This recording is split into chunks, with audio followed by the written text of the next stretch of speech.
What's up, guys? Jared here. It's been a week and we're still talking about Slapgate. When I first heard about this obscene spectacle at the Oscars, I tried to just brush it off, just dismiss it as vapid tabloid nonsense that would quickly expire like a fart in the wind. But when I saw the clip of Smith getting a standing ovation and then realized that labeling the guilty party was actually a subject of cultural debate, it pretty much ruined my week. So, despite my wishes, this event and the reaction to it is relevant, and I'm gonna put my thoughts out there. Over the last week, I've heard people defend Will Smith's actions through the lens of comedy ethics, through the lens of racial struggles, and through the lens of leftist politics. For this video, I will assert that these talking points are completely and utterly asinine, and that Hollywood's handling of the situation has revealed something very deeply sick about the place I once called home, the place that was once the source of my dreams, a place that, even to this day, produces joy that throughout my life has amounted to no less than a pseudo-religious source of meaning. So let's start with comedy and ethics. Now, although I don't think it's at all relevant to evaluate the degree to which the joke is actually offensive, I'm gonna do it anyway, in the off chance that I may actually reach across the aisle and convince someone who disagrees with me. Chris Rock's joke was essentially that now that Jada Pinkett Smith, one of the most beautiful women in the world, is bald due to alopecia, she will be a great candidate to star in the sequel to G.I. Jane, a film which also stars one of the most beautiful women in the world sporting a bald head. That's it. This comparison in no way suggests that Jada is ugly because she's bald. I mean, you'd have to be blind to think that. Nor does it suggest that she's incapable because she's bald or is in any way inadequate due to her unfortunate medical condition. So even if you believe there are hypothetical jokes that justify violence, it would require absurd mental gymnastics to paint this one as worthy of such a response. Now, a common maxim raised by Smith apologists is that you don't joke about someone's wife, and you don't joke about a woman with a disease. It's just a line that you don't cross. If you were in a real-life setting among peers, I could perhaps display a tiny amount of sympathy towards this position. But this is not that. This is an entertainment event with a rich history of comedians bruising the egos of the world's most gifted and privileged elite for the sake of our enjoyment. Celebrities sacrificing their comfort for our gratification is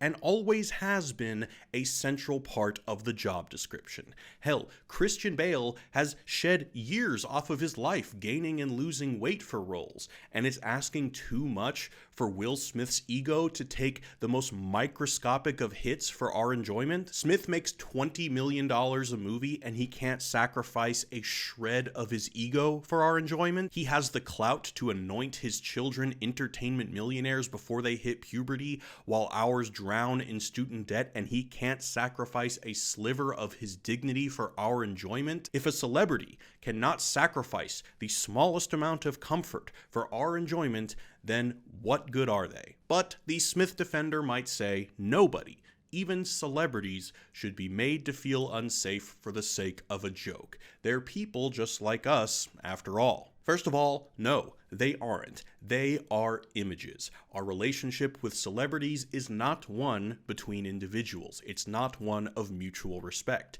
It's between us, the audience, and the images that we consume to be entertained. It's part of the job to be as resilient as an image. Our joy is their priority, not their splendor. Second of all, I am deeply unsettled by the increasingly accepted notion that the laughter produced by a joke is not a virtuous end in and of itself. It is. It is incredibly virtuous. Laughter is one of the few things that makes life worth living, and to suggest that one's negative emotional reaction outweighs any laughter produced at the expense of those likely unjustified emotions is utterly absurd. Young people are being socialized to validate their negative emotional knee-jerks with an almost religious piety. They are being taught that if something strikes them as offensive, it is not only necessary, but noble to twist logic until a conclusion is reached that justifies those emotions. This is so deeply tragic because our outrage can be tamed through a proper application of will, but the will cannot produce authentic laughter. So we have the ability to summon the good while taming the bad, but instead we are choosing to worship the bad and expel the good. We must resist this counterproductive, narcissistic, and joyless way of thinking. We must stop teaching people that our ephemeral mental state is the highest unmoving transcendental truth, and that all responsibility lies on the outside world to conform to what our mind requires to feel safe. To do so is to deny the mind's malleability. It denies the mind's ability to become more resilient and asserts that one's mental state must be deemed correct no matter how coddled or underdeveloped it may be. We mustn't perpetuate the utter falsehood that our ability to process our emotions is static and absolute. If you're not strong enough to play football, the answer isn't to stop everyone else from playing. The answer is to work out, to develop your body, and we need to treat our minds the same way. We must communicate to people that our cognitive capabilities are a worthy site of effort. We can strengthen our inner lives. We can develop the way that we process emotions so we can experience the good and resist the bad. We need more cognitive behavioral therapy. We need more meditation. We need more stoicism. We need more metamodernism.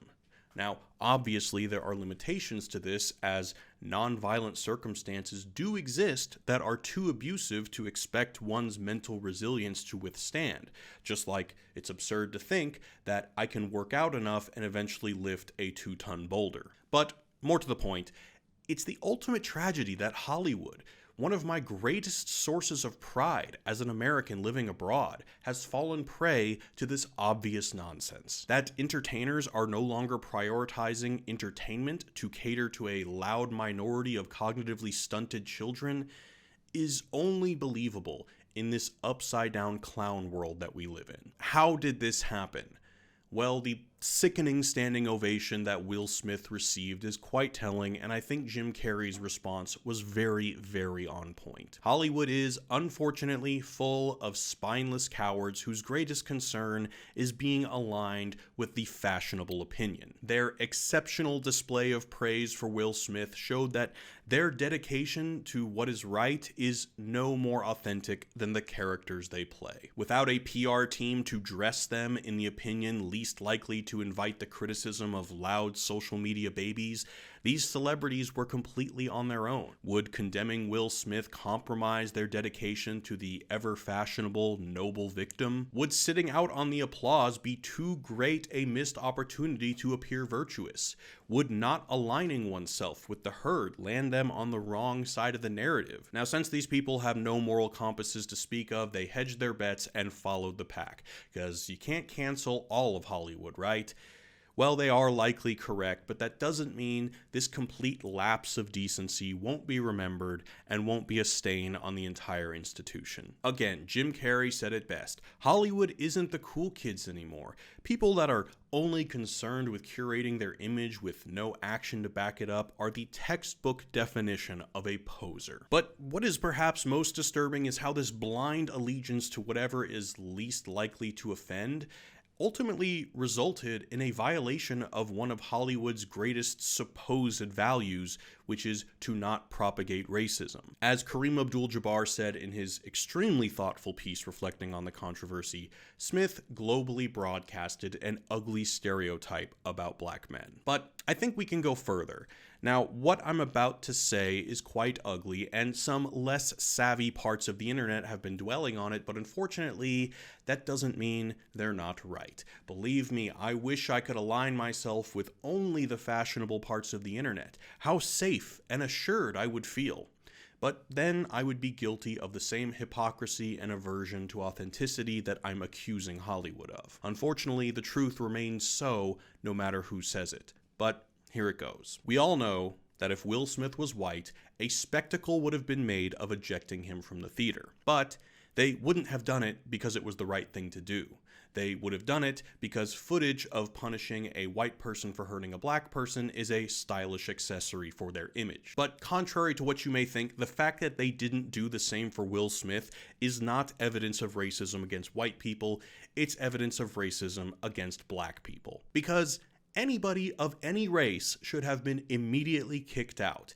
And Will Smith's exemption can possibly mean that black people are just too childish for us to expect them to be held accountable for their actions. This constant exception made for the quote noble victims is so deeply harmful for black Americans. Not only does it infantilize them, but the very admission of Western colonial guilt that excuses them for these transgressions only maintains black identity as being entirely defined by the white world. In other words, the notion of white people taking complete responsibility for the challenges that black people face is just another nefarious way that black people are robbed of their own agency, of their own identity, and of their own subjectivity. So now I'd like to address the way that this event has been interpreted among certain corners of the lefty internet, who essentially say that being against the use of violence in response to words is to be an agent of the system's violence. Now, despite all the fancy diction and citations of intellectual show-offs surrounding opinions like these,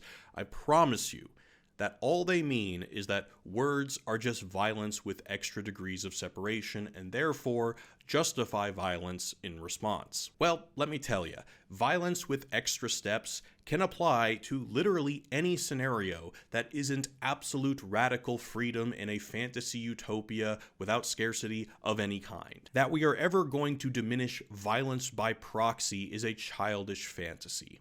It's about as meaningful as saying that exercise is violence because heavy breathing requires more oxygen and leads to climate catastrophe refugee crises. Don't fall for it. Read the metamodernism books I've been talking about, because the site of the revolution starts with the development of our cognitive capabilities, not with the policing of language and joy. An even more annoying sentiment that I keep hearing from these corners of the internet is that things like comedy and sports amount to nothing more than a tool that those in power use to quell our revolutionary fervor. This basically amounts to saying that if people just stopped letting these things give them relief from the inevitable conflicts of existence, we'd all prioritize bringing about the true revolution. Now, of course, nobody can tell you what this revolution looks like because, as is often said, capitalism has limited our imaginations such that the fact that we can't imagine a better alternative must be evidence that those in power must be dethroned through violence. To those that say things like this, I ask, what is the point of the revolution if not to build a society where we can experience joy? All I'm saying is that diminishing things that give us joy now in hopes that doing so will enable us to find a new, superior joy through some revolutionary process that we can't even imagine is a pretty ridiculous wager to make. I think you've got better chances in Vegas. Lastly, I want to briefly address the notion that this could have all been staged. Well, it definitely could have. I don't know. But I don't think it's above the cutthroat capitalists in Hollywood to stage something like this to ensure a minimum viewer guarantee that a multi-year ad deal with some brand like Dove soap or something may require. But who knows? Anyway, will I stop watching Will Smith movies or stop listening to his music? Of course not. I'm not going to let his idiocy stop me from deriving joy from his work. But what I will do is invite you all to my Twitch stream. I'm going to give out a free subscription to whoever can come up with the meanest, most humiliating, and funniest joke about Will and Jada. I'm streaming Tuesdays, Thursdays, Saturdays, and Sundays at 9 a.m. Pacific. I'm playing Elden Ring. It's so much fun. Got a budding community of really cool people there. So click the link in the description and give me your best shot at Big Willie, who is by all accounts a candy-ass bitch. But shout out to Chris Rock for being a true man of class. Be sure to subscribe to this channel, and I'll catch y'all later, guys. Peace.